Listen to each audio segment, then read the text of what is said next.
few weeks ago I made a video about hydrogen and I explained how explosive it was. So in the next few weeks I'll be making myself some hydrogen to show how explosive it is. This week we will be focusing on creating hydrogen through a chemical reaction. Next week we will do the same by using electrolysis. Welcome to Cube Chemistry, the channel where we will discuss all the elements of the periodic table and also do chemistry experiments. If you want to see more of this, make sure to subscribe. In order to create a chemical reaction that creates hydrogen, you will need copper, zinc and hydrochloric acid. When working with hydrochloric acid, it's important to wear splash goggles, a lab coat and protective gloves. Yes, I know, mine are way too big and I bought new ones. Hydrochloric acid is a strong acid that can cause burns, so when you are using it, make sure to protect yourself. In the reaction between zinc and hydrochloric acid, copper is not consumed but facilitates the reaction. Copper enhances the reaction rate by providing an alternative pathway with a lower activation energy. This is observed by comparing the reaction rate with and without the presence of copper. For this experiment, I'll be using the following equipment: 2 test tubes, an alcohol burner, some rubber stops, tubing and a tub of water.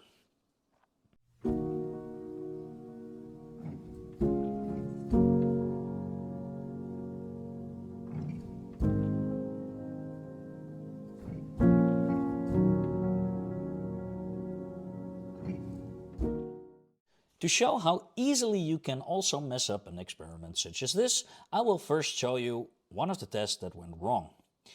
In this run, I accidentally heated up the solution too much and it started boiling.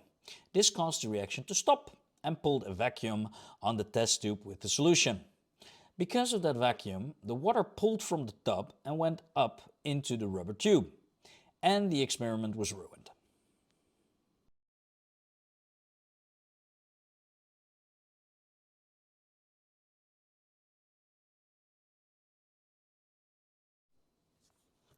So, how should you do it?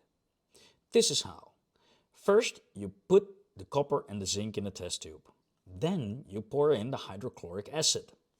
As you can see, the zinc will immediately start to react with the hydrochloric acid, causing the zinc to disappear.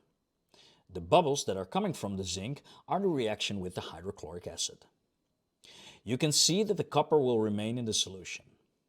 The zinc will be gone in a few moments and then we can start the experiment. We close the test tube and start to heat it off and on with the alcohol burner. Make sure, like shown before, not to heat it too much or the solution will start to boil. After again a few moments, bubbles will form and come out of the rubber tubbing in the tub with the water. It is important to let the first 15 or so bubbles go, as they also contain air rather than just pure hydrogen. After the 15 bubbles, make sure to move the rubber tubbing exactly under the test tube that is until now filled with water. You can now see bubbles slowly filling up the test tube with pure hydrogen. After it is completely filled, we put a stopper on the test tube and take it out of the water.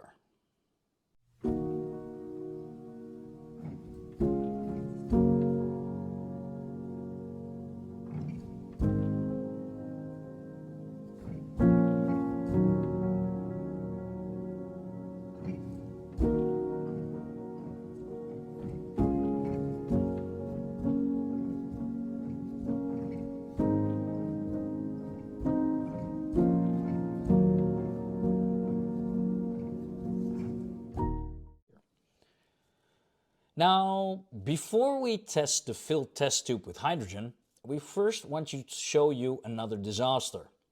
In this try, the alcohol burner caused the test tube with the solution to turn black. The reason was I first used lamp oil, which is not ideal, as you can see. Also in this case, we collected the first 15 bubbles, which meant that we did not have pure oxygen in this test tube. The result was no explosion.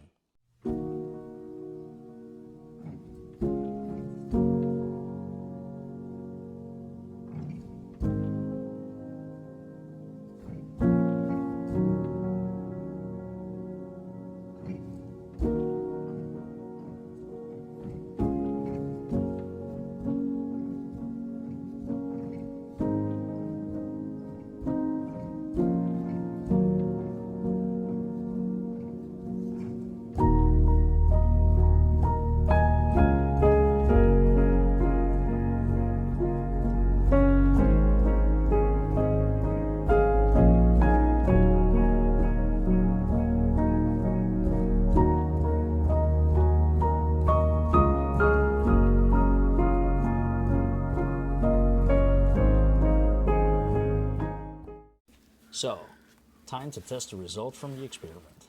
Did we collect enough hydrogen for a small pop? 5, 4, 3, 2, 1.